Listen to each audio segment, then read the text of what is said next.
Arturia DrumBrute. All right, so the Arturia DrumBrute, 17 instrument analog drum machine. Analog drum machine at that price, $450, $499, kind of unprecedented because there's a lot of other products that are coming out, but they're virtual analog and they're all kinds of assimilations or approximations of analog, and some of them sound decent. But I gotta tell you, there's nothing like straight up analog. It's just a dope instrument altogether. This is not toy-like. The pads feel great, the knobs are nice. It's basically a mini MicroBrute in drum machine form. It has good weight, right? It's big enough, it has a decent size. For size comparison, right? You have this, so you can get an idea. It's bigger than the MicroBrute, but not quite as big as the MiniBrute. And it's substantial. It has some weight. I'm actually making sure to clamp down on it real good. Now, it's built in the same way that other Brutes are. So it's a pretty solid build. Nothing but good things to say about it. But, you know, I have to be objective and I don't want to be biased. I think one of the misses is that it doesn't have the brute force knob on it.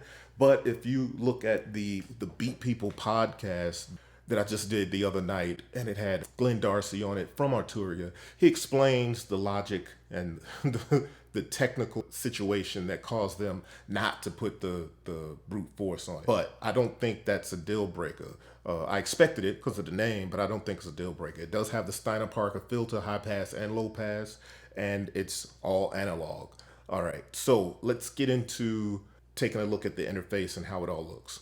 This is something unlike what's out on the market right now.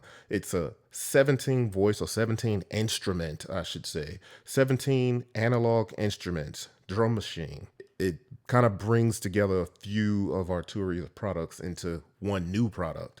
So the DrumBrute, as you can see, the Brute kind of comes from the Brute, the MicroBrute and the MiniBrute. You take some of the technology from the beatstep, you know, the sequencer, transport stuff, some of the ratcheting effects we've been calling, but it's a step repeat and those kinds of things from the beatstep.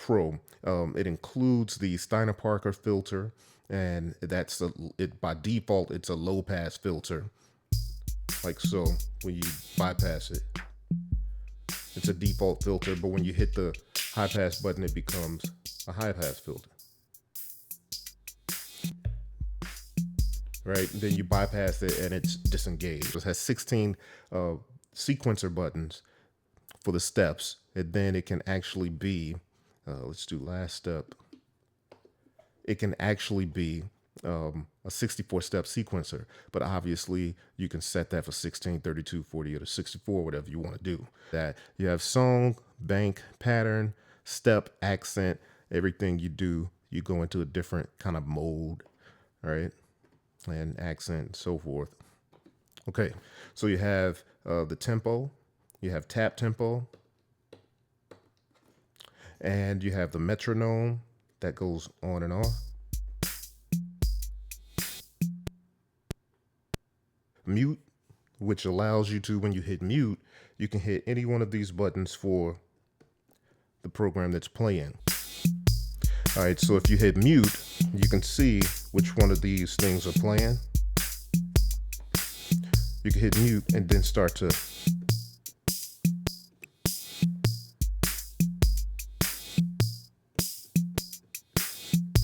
do the same thing with solo.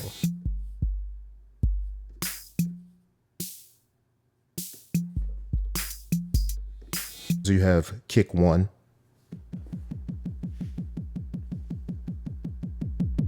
You have the level, you have pitch, decay, impact, sweep. Hit that impact and you'll hear it hit a little harder. So that's kick 1. There's a few parameters. Now, from what we see, from what we hear, kick 1 is kind of loosely based on the 909 kick. And it has a few more parameters. So you're getting something that's reminiscent of the 909 kick, not quite the 909 kick, but it is reminiscent of the 909. All right, and then kick 2 is loosely based on the 808.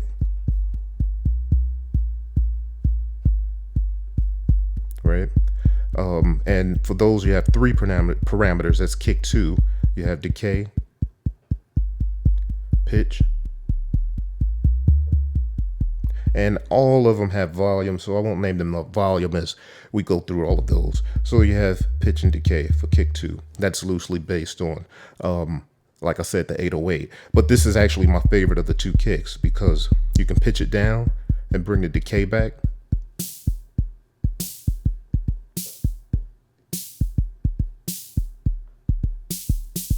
And it kind of gives you that punch that you want. This is a pretty solid kick. And the snare, you have 1 snare, and it has a drum tone. It has snap, and snap has 3 different parameters. So right now, it's just drum tone. But then when you bring that snap level up and start to bring in the snap decay, snap tone, right? You could really get a solid kind of snare out of there. I kind of like the way analog drum machines give you that tell when you put on the snap decay.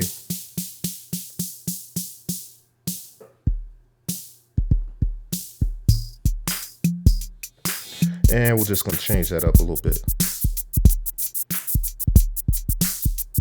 All right, so it has a clap. Clap has tone and decay, and you can see you can kind of get some very interesting sounds out of that. Some of these instruments have more than 1 instrument assigned to a track or a column. So this one has rimshot and clave. So here's the rim. Rim has tone, right? Then there's the clave. That doesn't have any tone. This is just rim tone. So there's no real parameter except for volume for the clave. Right, and then you have the closed hat. Pretty nice sounding closed hat. It has a, I don't know, I think it's a little more hefty, I guess I'd want to say. And then it has decay. So let's put decay at half and then sweep through the pitch. Right, so you can get some good variety out of this. Wide open, pitch down. It's kind of noisy. I kind of dig that. You know, at least at those extreme values right there. But if you bring the pitch down a little bit and the decay,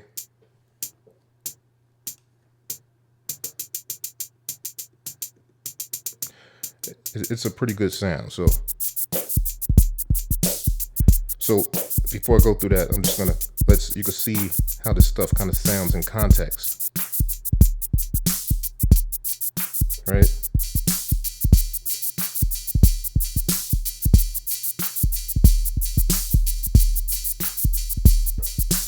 All right, so that's the hat. Then you have the open hat, and it has the same parameters: wide open or pitch down. And just so you know, these 2 instruments kind of perform like for beat makers. You'd understand this as choke groups or mute groups in the typical sampling drum machine.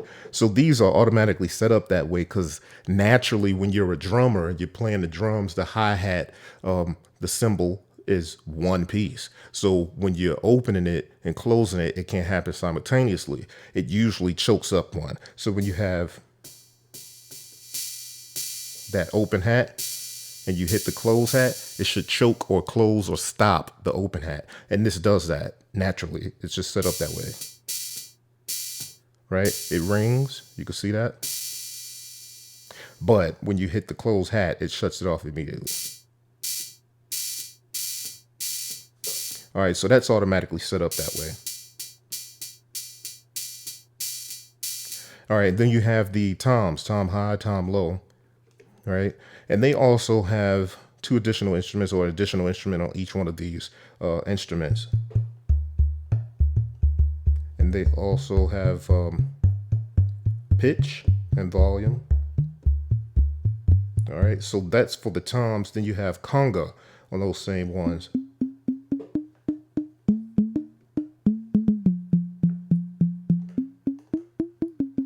right? So that's the tom high and tom low, which also is where the conga high and conga low lives. Then you have the cymbal, and it has tone and decay as well. You can see you can get a good variety of sounds out of that too. All right, so then this also has an additional instrument that lives on it, and that's the reverse cymbal.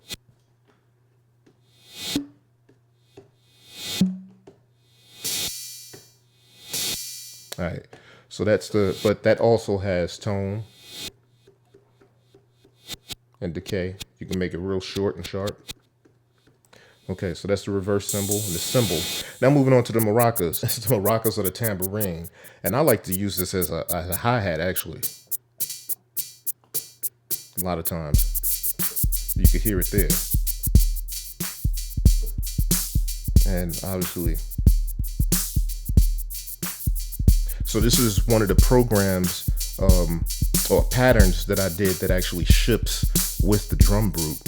And yeah, you can play around with that and kind of see how things are done. So at any rate, that's the maracas.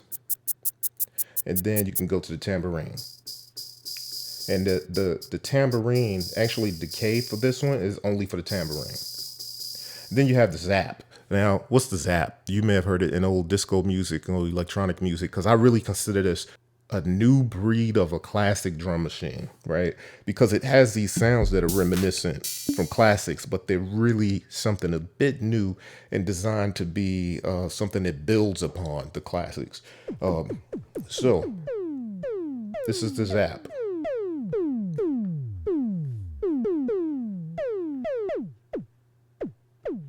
So it has decay and pitch. And those are the instruments. Let's talk about the ratcheting or the step repeat. Let me just show you how the step repeat works. Quarter note, it repeats on a quarter note. Right? Eighth note. Wherever you touch it at, and it's gonna repeat on an eighth note, a quarter note, or 16th or 32nd note, wherever you touch the pattern at. So I happen to touch it like at step 13, so it's repeating at step 13. Right, so it's a lot about your actual rhythm, whether or not how this thing goes. So if you touch it off beat, it's gonna perform off beat. But you can get some really cool stuff happening here. 16th note, 32nd note. Now, you can do ratcheting with this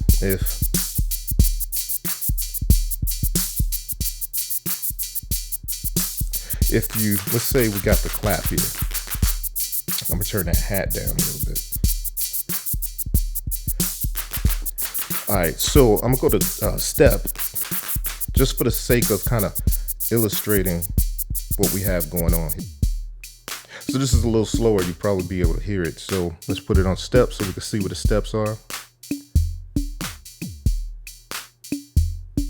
So I'm just gonna grab step 9 and put it on 16. So that's 3 notes, you hear it? And, or you could put it on 4 notes.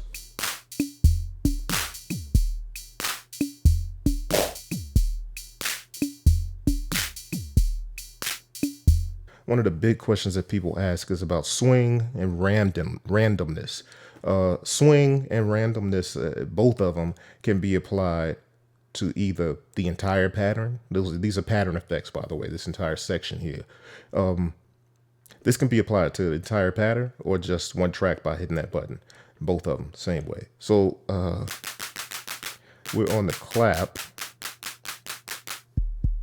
Let's see.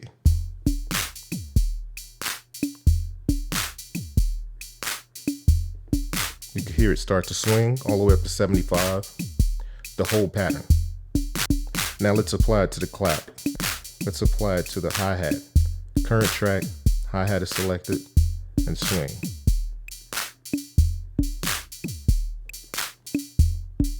All right, so that's how you can apply swing. And just as a note, when you're, say if the current track or the entire track has swing up to say 70%, when you go to a current track, you can't go any lower than 70% because the entire pattern is at 70% swing. So anyway, you can put some randomness in there. I'm gonna dial it in.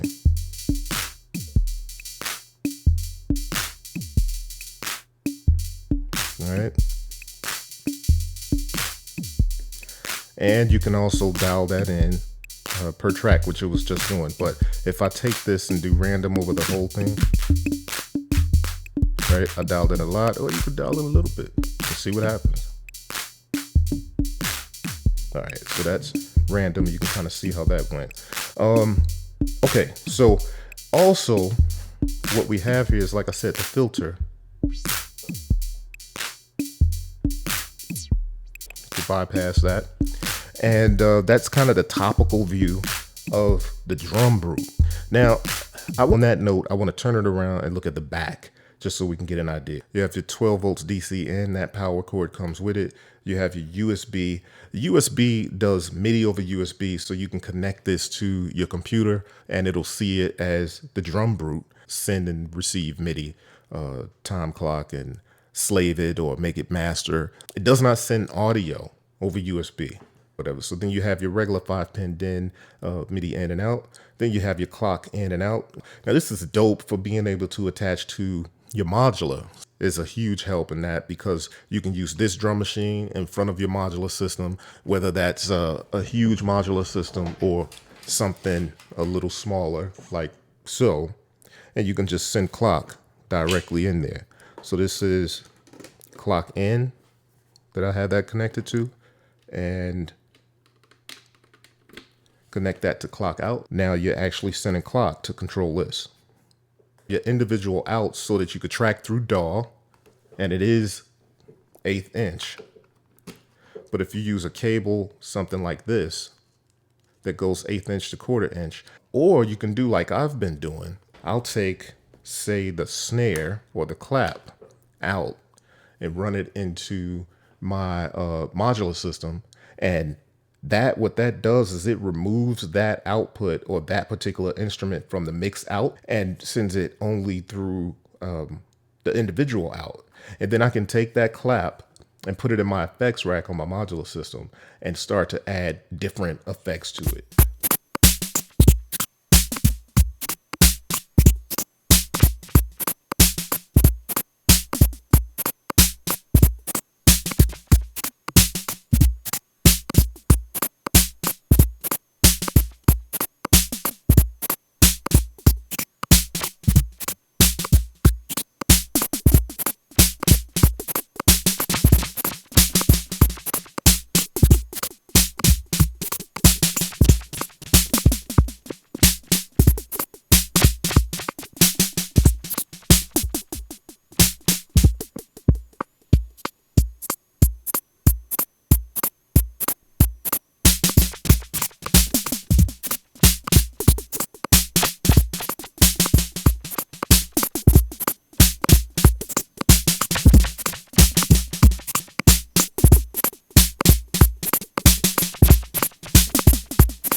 Or, you know, in that case, I could also just run the whole thing through an effects unit or through your modular with the mix out and running this right on in there. Then you have your headphone jacks. For those of you that don't know the MicroBrute and MiniBrute, there's many great things about this. The Brute Force knob, as you can see here, it's kind of like a feedback loop, and it really makes the signal mean. It gives it a little distortion, a little girth, and just a lot of, you know, fat tones.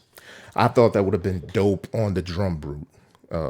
Mind you, the DrumBrute sounds good as it is, but it would be even greater with a distortion knob on it. So what I would suggest is, for my beat makers out there, if you want like a classic, real analog sound, this has definitely curved my desires for a 808 or 909. And it's giving me something a little bit that those don't have, kind of a mixture of the two plus a little extra. See what we get.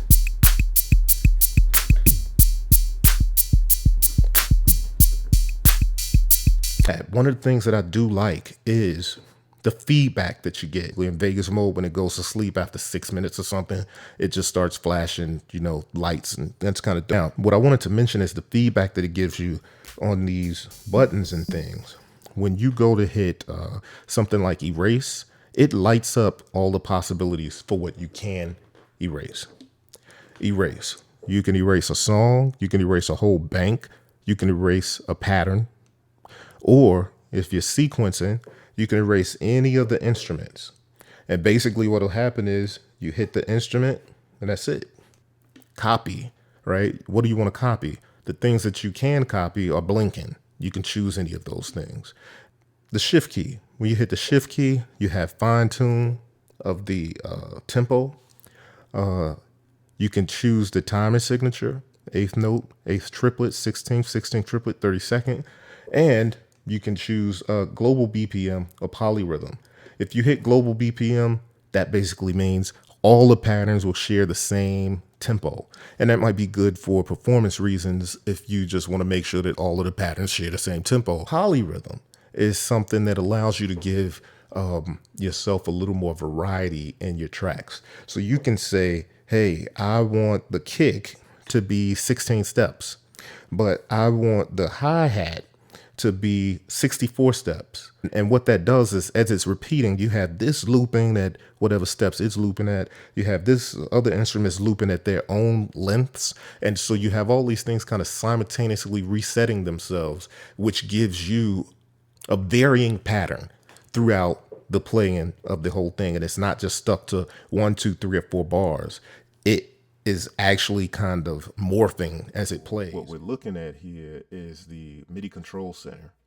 And see here, you'll have all the different controllers and things. And then this is all the information you need. The global MIDI channel, clock in, clock out, stop channel. You can change the channel for any of these things. Record channel, play channel. And then it does have MIDI CC messages, but for those buttons, stop CC, record CC, play CC. Then the drum pads, you can have them on any CC message or MIDI note that you want. Here you can see some of the patterns. And you can adjust them. I mean, if you're that kind of, you know, if you're that slick with these things, you can go and adjust them. Some of them are different colors is because these are accented notes. The darker they are, the more accented they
So that's the DrumBrute. I can go on about it because I think it's a dope product. This is B-Boy Tech, and this is B-Boy Tech Report, the review of the DrumBrute, and I think it's certified dope. Go out and check it out. $450, yo.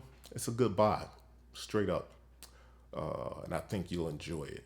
So, yeah, peace. Subscribe. There'll always be more exclusives and stuff. So subscribe and share, and happy communities and beat makings. Peace.